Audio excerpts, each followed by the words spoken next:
கர்த்தருடைய பரிசுத்த நாமத்திற்கு ஸ்தோத்திரம். இன்னைக்கு நம்ம ஏசாயா 7வது அதிகாரம் 11வது வசனத்தை தியானிக்க இருக்கிறோம். ஏசாயா 7:11. ஜெபத்துடன் இந்த செய்திக்குள்ளே கடன் சொல்லும். பாதம் பணிந்தேன் என்னாலும் துதியே உம்மை அன்று யாரை பாடுவேன். ஏசாயா உந்தன் அன்பு வெல்லாம் பொங்கோதே, ஏசாயா உந்தன் அன்பு வெல்லாம் பொங்கோதே. பரிசுத்தமே பரவசமே பரனே சருவே பரம்பொருளே, தேடினதால் கண்டடைந்தேன் பாடிட பாடல்கள் ஈந்தலே தீர். தேடினதால் கண்டடைந்தேன் பாடிட பாடல்கள் ஈந்தலே தீர். புது பலனால் புது எண்ணெயால் புதிய கிருபை புது கவியால் நிரப்பினிதாம் நடத்துகிறீர். நூதன சாலோமில் சேர்த்திடுவீர். நிரப்பினிதாம் நடத்துகிறீர். நூதன சாலோமில் சேர்த்திடுவீர். நெருக்கத்திலே உம்மை அழைத்தேன், நெருங்கி உதவி எனக்களித்தீர். திசை கெட்டங்கம் அலைந்திடாமல் தீவிரம் வந்தமை தாங்குகிறீர். திசை கெட்டங்கம் அலைந்திடாமல் தீவிரம் வந்தமை தாங்குகிறீர். யான் முன்செல்லும் ஓம் சமூகம் எனக்கு அளிக்கம் இலை பருதல் அமது கொலும் ஓம் தடியாம் வன்மயனையும் தேற்றிடுதே. உமது கொலும் ஓம் தடியாம் வன்மயனையும் தேற்றிடுதே. என் இதய தெய்வமே நீர் எனது இறைவா ஆருயிரே நேசிக்கிறேன். இயேசுவேவம் நேசமுகம் என்று காண்டிடுவேன். நேசிக்கிறேன் இயேசுவேவம் நேசமுகம் என்று காண்டிடுவேன். கனி செடி நீர் நிலைத்திருக்கும் கொடியாய் அடியேன் படர்ந்தொங்கிட கிளை நறுக்கி களை பிடுங்கி கத்தரே காத்தமை சுத்தம் செய்தீர். கிளை நறுக்கி களை பிடுங்கி கத்தரே காத்தமை சுத்தம் செய்தீர். இயேசுவே நாமத்தினாலே ஜெபங்களின் பிதாவே, ஆமென். கர்த்தருடைய பரிசுத்த நாமத்திற்கு ஸ்தோத்திரம். Leela praise Lord, Selvi teacher praise Lord, Kavitha sister praise Lord, Mariyal praise Lord. வாசிப்போமா? ஏசாயா 7வது அதிகாரம் 11வது வசனம். நீ உன் தேவனாய கர்த்தரிடத்தில் ஒரு அடையாளத்தை வேண்டிக்கொள், அதை ஆழத்தில் ஆகிலும் உன்னதத்திலிருந்தாகவும் உண்டாக்க கேட்டுக்கொள் என்று சொன்னார். இது சொன்னது யார் பார்க்கறதுக்கு முன்னாடி லாங்குவேஜ் அடையாளம் இங்கிலீஷ்ல சைன். சைன் என்ன ஒரு இது ஒரு எபிரேய வார்த்தை சிமான்ஸ். SEMEION சிமான்ஸ். சிமான்ஸ்ங்கிறது எங்களுடைய ஒரு கம்பெனி பேர். அது அவங்க யார் அப்படின்னு கேட்டீங்கன்னா சிஆம். மரியாளுக்கு தெரியும் சிஆம்னா என்னன்னு சொல்லி. நம்ம சர்ஜரி பண்ணும்போது அந்த சிஆம்னு ஒன்று இருக்கும். அது வழியா பார்த்தோம்னா அந்த எலும்பு வழியாக நாங்கள் போன் வழியா அந்த வயர் போறத நம்ம பார்க்க முடியும். சிஆம். இந்த சிஆம்ங்கிறது கம்பெனியுடைய பேர் தான் சீமன்ஸ். அந்த சீமன்ஸ்ங்கிறது இந்த ஒரு கிரேக்க வார்த்தையில நாம எடுத்து இது அடையாளம். அடையாளம் அப்படின்னா என்ன அர்த்தம்னா சிஆம்னான சீமன்ஸ் தான். அது அவங்க பேர் வச்சாப்புல பெஸ்ட். சரி, சீமன்ஸ்ங்கிறதுக்கு அடையாளம். அடையாளத்தை இது ஒரு நான் சொன்னேன், இது ஒரு கிரேக்க வார்த்தை, எபிரேய வார்த்தை கிடையாது, கிரேக்க வார்த்தை. இதற்கு ஒரு பைபிள் இருந்து காட்டுறவங்களுக்கு ஆண்டவராகிய இயேசு கிறிஸ்து இத முத்தத்தை ஒரு அடையாளமாக சொல்கிறார்.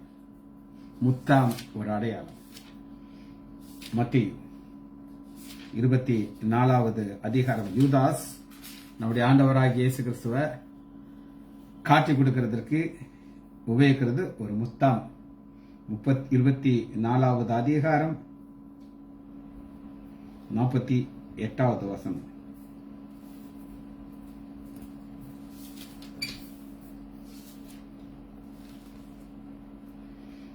சரி, 26.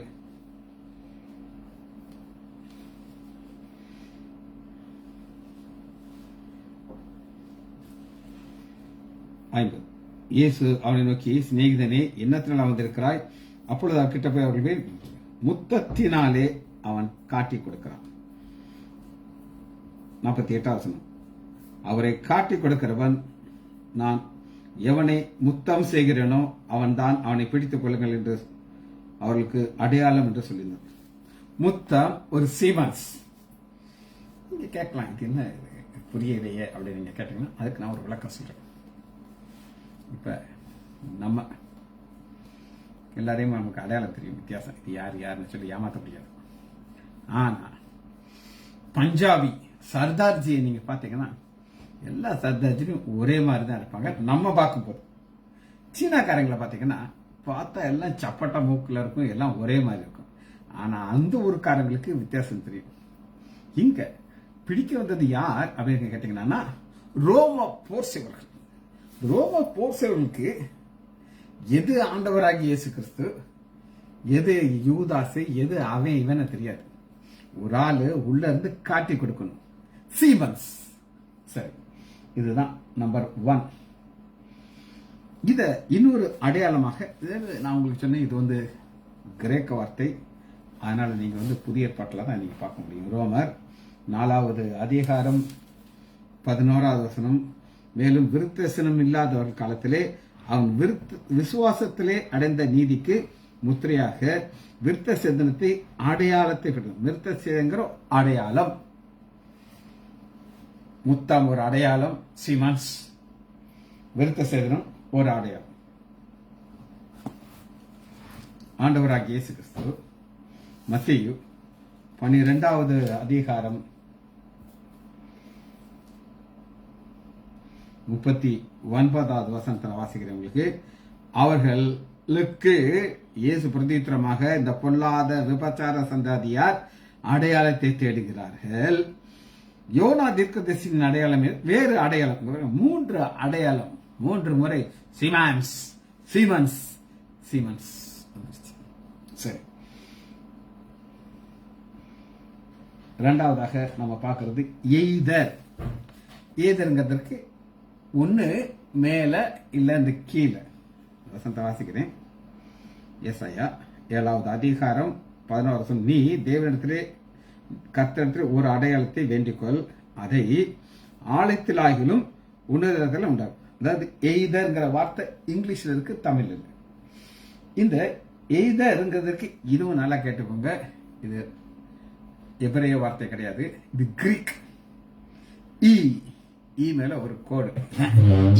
எய்தர் பாத்தீங்களா? எய்தருக்கு ஈ மேல ஒரு கோடு. எய்தர் ஒன்னு மேல இல்ல கீழே, ரெண்டுல அதாவது ஒண்ணுல இருந்து வேண்டிக்கணும். எய்தர்ங்கிறதுக்கு ஈஸியா இருக்கும். சீமன்ஸ்ங்கிற கம்பெனி எனக்கு தெரிஞ்சதா அந்த சீமன்ஸை நான் மறக்க முடியாது.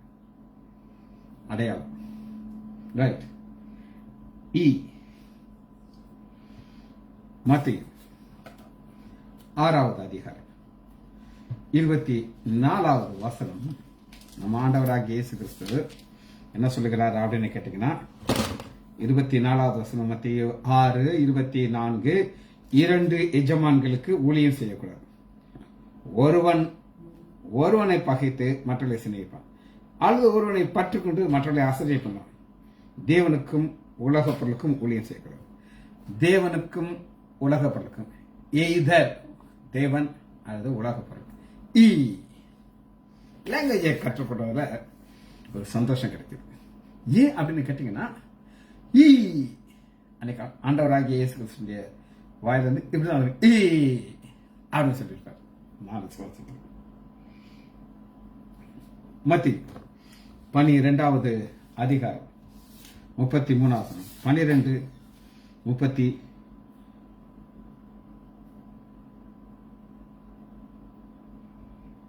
3. மரம் நல்லது என்றால் அதன் கனியும் நல்லது என்று, மரம் கெட்டது என்றால் கனி.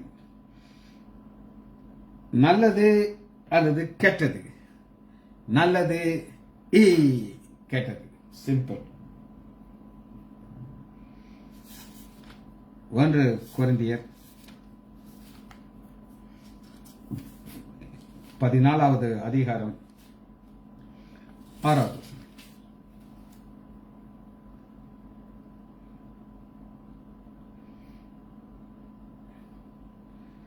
1 கொரிந்தியர் 14:6. மேலும் சகோதரரே, நான் உங்களுக்கு வந்து ஒரு ரகசியத்தை வெளிப்படுத்துவதால் அறிவுண்டாவதற்கு தீர்க்க தரிசனத்தை அறிவிக்கிற, இது என்னன்னா அந்நிய பாஷை. அந்த அந்நிய பாஷைங்கிறது ஒரு அடையாளம். இது யாருக்கு அடையாளம் அப்படின்னு கேட்டீங்கன்னா, ஒரு வளர்ச்சியை அடைந்த கிறிஸ்தவனுக்கு ஒரு அடையாளம். ஒரு 2 கருவி, நம்ம பேசுற ஒரு மொழி அந்நிய பாஷை, ரைட். 3வதாக நம்ம பார்க்கிறது டெப்த், ஆழம். பிளேகோஸ், டெப்த், PELAGOS, பிளேகோஸ். இதுல மேல கோட் எங்கேயுமே இல்லை, அதனால ரெகுலர் ஆகும். பிளேகோஸ் நீட்ட அவசியம் இல்லை. பிளேகோஸ், ரைட். பிளேகோஸ், டெப்த், கடல்ங்கிற ஒரு வார்த்தைக்கு பிளேகோஸ், டெப்த். இதை நீங்க எங்க பார்க்கலாம்? அப்போஸ்தலர் 27வது அதிகாரம் 5வது வசனம்.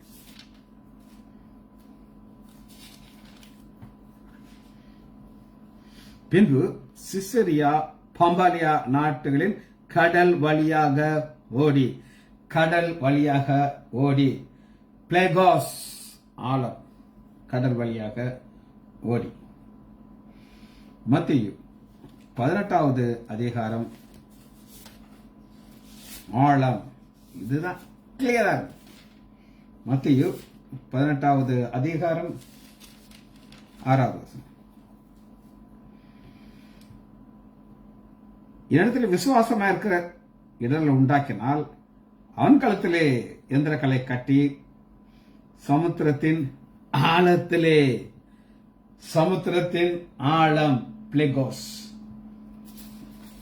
உயரத்தையும் காட்டணும் பாத்தீங்களா? அந்த உயரத்துக்கு மட்டும் எபிரேய வார்த்தை கிடைச்சிச்சு.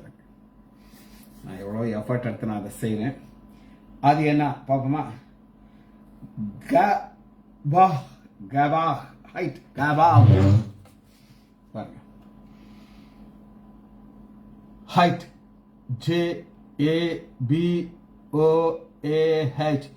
JABOAH, அது நீட்டுங்க. உயரம், GABOAH,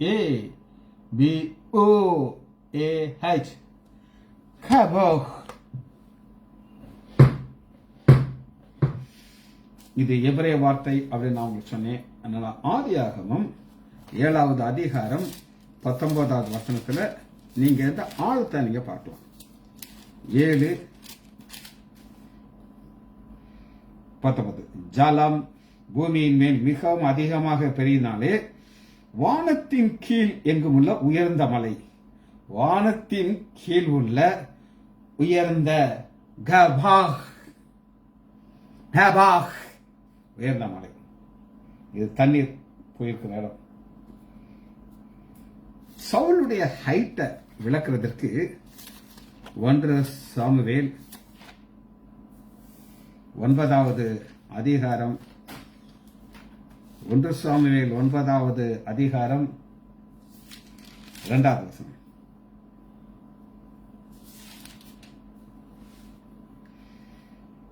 அவனுக்கு சவுல் எனப்பட்ட பேருள்ள ஒரு சௌந்தரியமான வாலிபனுடைய ஒரு குமாரன் இருந்தான். இஸ்ரேல் புத்திரர் அனைவரை பார்க்கலும் சௌந்தரியம். இவன் ஜனங்கள் எல்லாரும் தோளுக்கும் கீழாக, யாரு கிட்ட பண்ணாலும் தோளுக்கு இருப்பான், அவ்வளவு டாலா இருந்தார். அதனால சவுல் உயரமான. சரி, தானியேல் 8வது அதிகாரம் 3வது வசனத்துல ஒரு கம்பாரிசனை பார்க்கிறோம். தானியேல்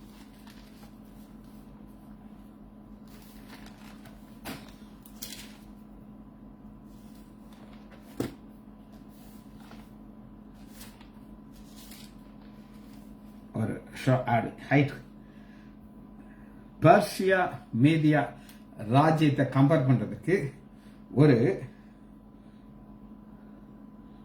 ஆட்டு கொம்பை பார்க்கிறோம். ஒரு கொம்புடைய ஹைட்டு கூட இருந்துச்சு. மேதியா பெர்ஷியா தானியேலை குறித்து நான் கிளாஸ் எடுத்திருக்கிறேன். கடைசியாக ஒன்றை பார்த்து நம்ம அதை முடிக்க போகிறோம். எசேக்கியேல் எடுத்துக்கோங்க.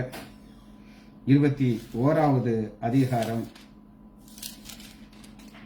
26வது வசனம். 21, 26 இது ரிப்பீட்டடா வருது, அதனால இதனால விட முடியல. பாகையை கலற்றி கிரீடத்தை எறிந்து போடு, அது இனி முன் போல் இராது, தாழ்ந்தவனை உயர்த்தி உயர்ந்தவனை தாழ்த்துவேன். இது என்ன உங்களுக்கு நான் சொல்லியிருக்கிறேன். முடிய ஆட்சியை ஆண்டவர் மாற்றி போட்டுருவார்.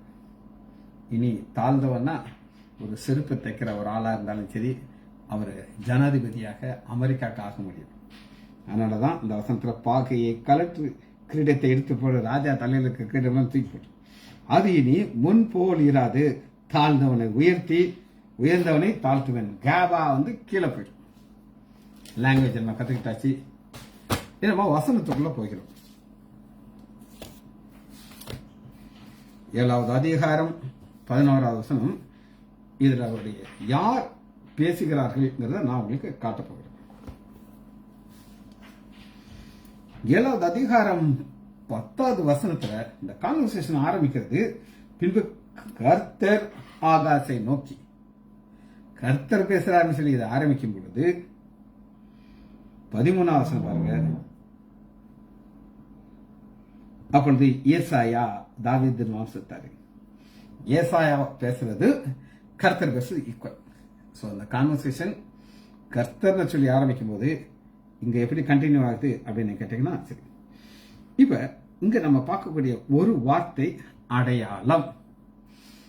அடையாளம் சீமன்ஸ்ங்கிறது என்ன அப்படின்னு கேட்டீங்கன்னா, ஃபர்ஸ்ட் அடையாளமாக என்ன பார்க்க போறோம்?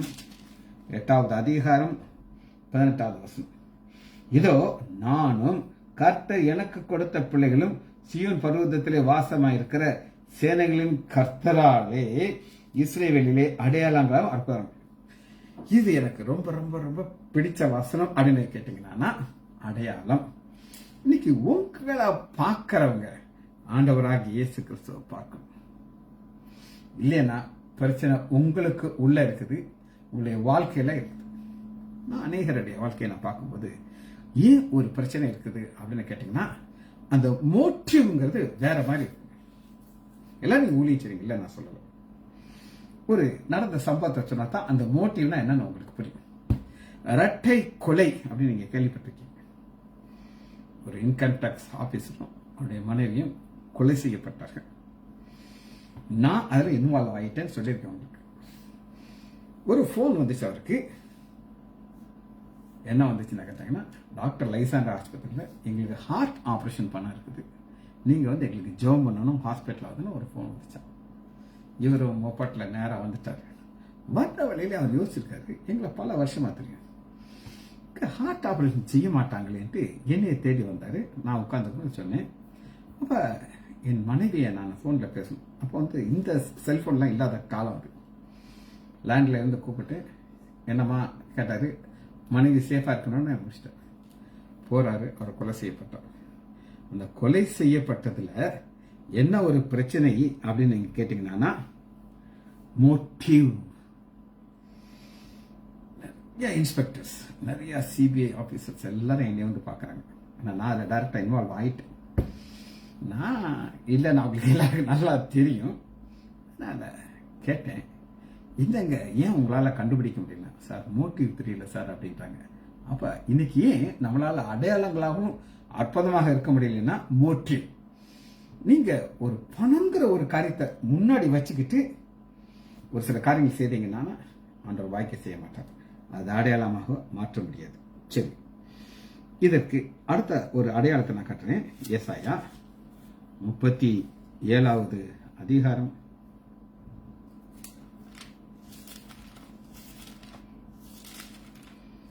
30 37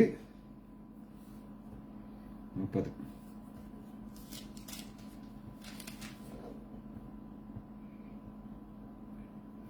உனக்கு அடையாளமா இருப்பதாக என்னவென்றால், இந்த வருஷத்திலே தப்பி பயிராகிறதையும் 2ஆம் வருஷத்திலே தானாய் விளைகிறதையும் சாப்பிடுவீர்கள்.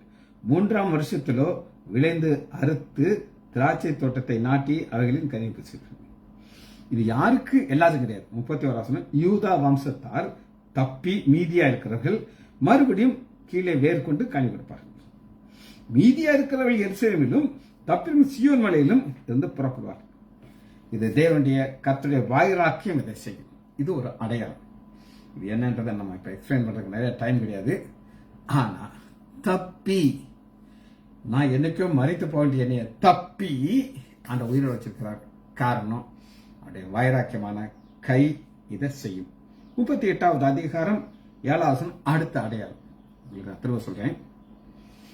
கர்த்தர் அல்லது ஏசாயா ராஜாட்ட ஒரு அடையாளத்தை கேள் அப்படிங்கிறார். அந்த அடையாளம் மேல இருந்தாலும் சரி கீழே தானே இத ரெண்டு கண்டு கேளுங்கிறார். 38வது அதிகாரம் 7வது வசனத்துல, இதோ ஆகாசுடைய சூரிய கடிகாரத்தின் பாகையை திருப்பு, பின்னாடி திரும்பிச்சு. இது ஒரு அடையாளம். இது என்ன அப்படின்னாங்க, எசேக்கியா ராஜா மரண பள்ளத்தாக்குல இருக்காரு. அப்ப நான் உனக்கு ஒரு அடையாளத்தை காட்டுறேன் அப்படின்னு பேக்ல போக வச்சார். சரி, இது ஒரு அடையாளம். ஆண்டவர் இரக்கத்தை காட்டுறார்.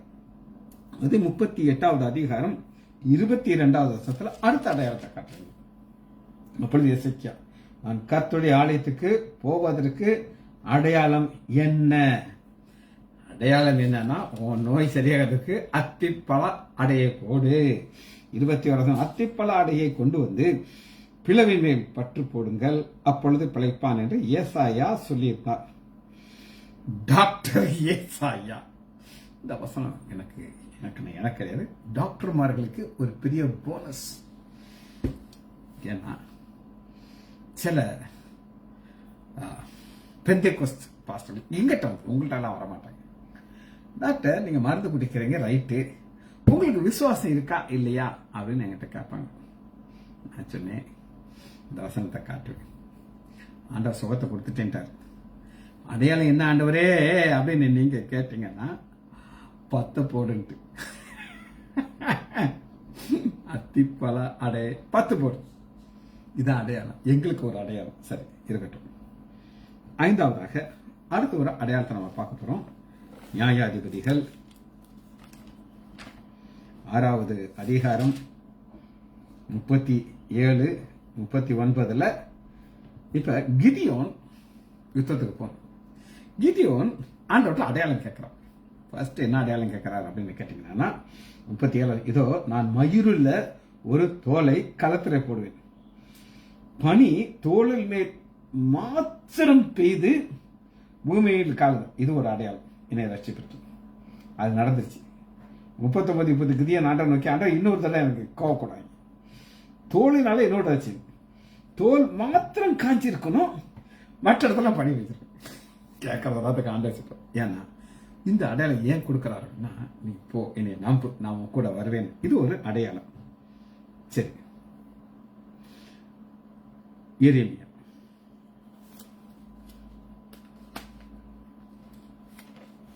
19வது அதிகாரம் 10வது வசனம். 19:10, உன்னோடு கூட வந்த மனுஷர்கள் கண்களுக்கு முன்பாக அந்த கலசத்தை உடைத்து போடு, அவளை நோக்கி திரும்ப செப்பிடக்கூடாத குயவனுடைய மண்பாடத்தை போய் இதன் மண்பாக நகரத்தை உடைத்து போடுவேன், புதைக்க இடம் இருக்காது. இந்த ஸ்தலத்தை இப்படி செய்து தோப்பத்தை போல ஆக்குவேன். இதற்கு என்ன ஒரு அடையாளம்னா, ஒரு டெமோ நான் சொல்லுவோம். ஒரு பானையை உடைச்சானா திரும்ப ஒட்ட வைக்க முடியாது. அந்த மாதிரி இது ஒரு காலம், ஒரு அடையாளம். இது முதல் வசனத்துல இது யார் சொன்னா, கர்த்தர் சொல்லுகிறார். ஆண்டவர் யார்கிட்ட சொல்றாரு? என்ன சொல்கிறார் அப்படின்னு எரேமியா 19வது அதிகாரம் முதல் வசனம், நீ போய் கொய்வன் வேலையான ஒரு களத்தை கொண்டு வந்து உடைச்சு போடு அப்படிங்கிறார். சரி, கடைசியாக ஒரு அடையாளத்தை நம்ம பார்த்து இந்த செய்தியை முடிக்க போகிறோம். எரேமியா 51வது அதிகாரம்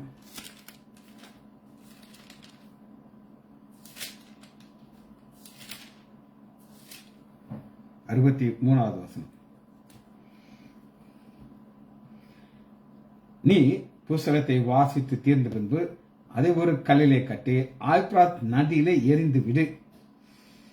ஐப்ராத் நதியில எரிஞ்சு போட்டாச்சுன்னா அந்த புஸ்தகத்துக்கு நிலைமை என்ன ஆகும்? அது ஒரு அடையாளமாக எப்படி காட்டுறாருன்னா, இப்படியே பாபிலோன் முழுவதும் போகும், நான் அதன் மேல் வரப்பண்ணும் தீங்கை எழுந்திருக்க மாட்டாமல் இழைத்து விழுவார்கள் என்று கர்த்தர் சொல்லுகிறார். எதையுமே இப்ப இங்க நம்ம ஒரு அடையாளத்தை பார்க்கணும். சரி, வசனத்தை வாசிச்சுட்டு இந்த செய்தியை முடிக்க போகிறோம். ஏசாயா 7வது அதிகாரம் 16வது வசனத்துல, நீ உன் தேவனாகிய கர்த்தரிடத்திலே ஒரு அடையாளத்தை வேண்டிக்கொள், சீமான்ஸ், அந்த அடையாளத்தை ஆழத்தில் இருந்தாவது உன்னதத்தில் இருந்தாவது உண்டாக கேட்டுக்கொள் என்று சொன்னார். ஜெபிச்சு முடிப்போமா? மகா இரக்கமும் கருபையுமுள்ள பிதாவே, உம்மை துதிக்கிறோம் ஐயா. நாங்களும் எங்கள் பிள்ளைகளும் கர்த்தரால் ஒரு அடையாளமாக இம்மட்டும் இந்த உலகத்தில் வாழ்ந்திருப்பதற்கு நன்றி ராஜா. இந்த வருஷத்தின் கடைசி நாட்களிலே எங்களை கரம் பிடித்து அழைத்து வந்த தயவுக்கும் அன்புக்கும் இரக்கத்துக்கும் நன்றி ராஜா. பிள்ளைகள் ஒவ்வொருவரையும் என் ஆண்டவராகிய இயேசு கிறிஸ்துவின் நாமத்தினாலே ஆசீர்வதிக்கிறேன். இயேசுவின் நாமத்தினால் ஜெபங்கள் பிதாவே. ஆமேன், ஆமேன், ஆமேன்.